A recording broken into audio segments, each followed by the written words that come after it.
Hi అండి, welcome to Noor vlogs. ఈరోజు నేను మనం ఇంట్లోనే యమ్మీగా మంచి వెనీలా కేక్ ఎలా చేయాలో చూపిస్తున్నాను. ముందుగా దానికి మనం ఒక బౌల్ తీసుకొని దానిలో ఇలా 2 ఎగ్స్ని బ్రేక్ చేసుకొని వేసుకోవాలి.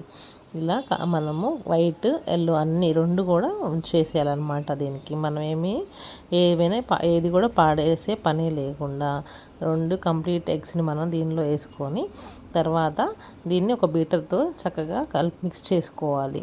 బాగా మనం కొంచెం దాన్ని ఫోమ్ వచ్చే వరకు కొంచెం బాగా రెండు కూడా బీట్ చేసేయాలి.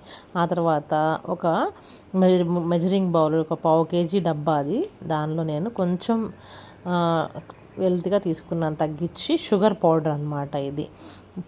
ఆ డబ్బాతో మనం కొంచెం తగ్గించి షుగర్ పౌడర్ని తీసుకున్నాను. దాన్ని కూడా బాగా మిక్స్ చేసిన తర్వాత బటర్ కూడా ఒక 200 grams తీసుకొని దానిలో కొంచెం కావాలంటే మనం రిఫైన్డ్ ఆయిల్ కూడా మనం మిక్స్ చేయొచ్చు. ఈ బటర్ని దానిలో వేస్తూ మనం మిక్స్ చేస్తూ ఉండాలి. ఒకసారి పోయొద్దు, కొంచెం కొంచెం మనం ఆ బటర్ని వేస్తూ దీన్ని కలుపుకుంటూ ఉండాలన్నమాట. ఆ తర్వాత 1 spoon vanilla essence, 1 spoon baking soda వేసేసి బేకింగ్ పౌడర్ దానిలో వేసేసి ఇప్పుడు ఈ 250 grams మెజరింగ్ బౌల్తోనే నేను రిఫైన్డ్ మైదా దాన్ని మనం కొంచెం జల్లించి పెట్టుకొని అప్పుడు దానిలో మిక్స్ చేయాలన్నమాట. ఇలా బటర్ని యాడ్ చేస్తూ మనం దీన్ని బాగా వన్ సైడ్ బాగా టర్న్ చేస్తూ తిప్పుతూ ఉండాలి. ఇలా బాగా మిక్స్ చేయాలి. అదంతా కూడా మనకి బాగా ఎక్కడ కూడా ఎలాంటి ఉండలుగా లేకుండా మొత్తం దాన్ని జాగ్రత్తగా దాన్ని బాగా మిక్స్ చేసుకుంటూ ఈ ఉన్న బటర్ మొత్తాన్ని దానిలో వేస్తూ కలుపుతూ ఉండాలన్నమాట.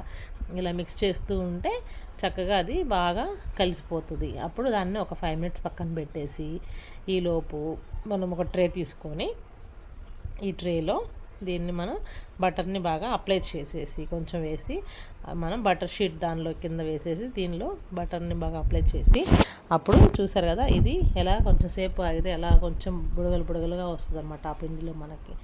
అది దాన్నంతా కూడా ఈ బౌల్లో మనం ట్రేలో వేసేసేయాలి. బౌల్లో ఉన్న పిండి అంతా కూడా మనం నీట్గా దీనిలో సెట్ చేసేసి ఎక్కడ ఎటువంటి మనకి గ్యాప్స్ లేకుండా చూసుకొని వేసేసి నేనైతే కొంచెం బటర్ పైన కూడా వేసాను. ఎందుకంటే ఈ నట్స్ అవన్నీ వేసినప్పుడు కొంచెం టేస్ట్ బాగుంటుందని దానిలో వేసానండి. దీనిలో మనము ఏంటంటే ఈ పంప్కిన్ సీడ్స్, ఇవన్నీ మెలాన్ సీడ్స్, సన్ఫ్లవర్ సీడ్స్, కాజు ఇవన్నీ కూడా నేను దానికి పెట్టేశాను అనమాట.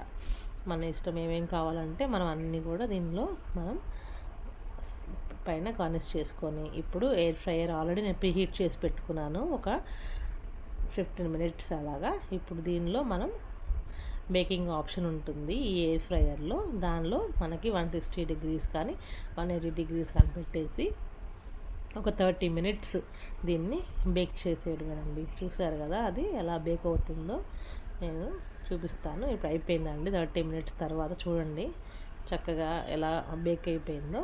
ఇలా మనకి మంచిగా కలర్ కూడా చూడండి ఎంత బాగా వచ్చిందో. ఇలా మనం ఇంట్లోనే ఇది ఈజీగా చాలా ఇలా కేక్ని మనం కుక్ చేసుకోవచ్చు. మీ ఇంట్లో ఇలా ఓవెన్ కానీ ఎయిర్ ఫ్రైయర్ కానీ లేకపోయినా స్టవ్ మీద కూడా మనం దీన్ని చేసుకోవచ్చు. మీకు తెలుసు అనుకుంటా ఎలా చేయాలో. అది మనం ఇసుకని పెట్టుకొని దానిపైన ట్రే పెట్టి ఆ హీట్లో కూడా మనం చేసుకోవచ్చు. లేదంటే కేక్ కుక్కర్లో కూడా చేసుకోవచ్చు ఇదే స్టైల్లో. కాబట్టి షేప్ చేంజ్ అవుతుంది. చూసారు కదా ఎంత ప్లఫీగా కేక్ యమ్మీగా బాగా వచ్చిందో.